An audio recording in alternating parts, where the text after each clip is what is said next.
inersia merupakan kondisi di mana kecenderungan suatu benda untuk mempertahankan keadaannya, baik itu bergerak atau diam. Dengan kata lain, momen inersia merupakan ukuran kelembapan suatu benda untuk berputar pada porosnya. Kemudian ada rumus dari momen inersia, yaitu I sama dengan M dikali R kuadrat, di mana I adalah momen inersia dan M adalah massa dan R adalah jari-jari. Kecenderungan benda untuk mempertahankan diri disebut dengan inersia. Sebagai contoh penerapan, yaitu pada buah dan daun yang jatuh. Buah atau daun tumbang ketika dahan pohon terguncang.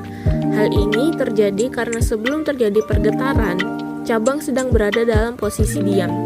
Tetapi, ketika pohon diguncang, cabang mulai bergerak dan daunnya tetap dalam keadaan awal yaitu diam.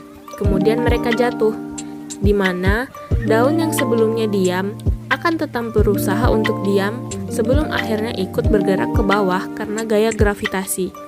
Dari sini kita tahu bahwa massa dan jarak berpengaruh terhadap momen inersia.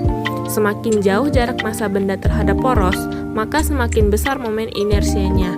Dan benda yang duluan sampai ke bawah berarti mempunyai kecepatan paling besar. Assalamualaikum warahmatullahi wabarakatuh. Kali ini saya akan memperlihatkan contoh momen inersia di dalam kehidupan sehari-hari, yaitu roda motor yang berputar, mengarah pada arah gerak putar seperti semula. Kemampuan suatu benda berputar juga tergantung dari massa benda. Semakin besar massa benda akan semakin kuat mempertahankan benda tetap berputar. lalu kemampuan gerak berputar benda disebut juga dengan inersia rotasi.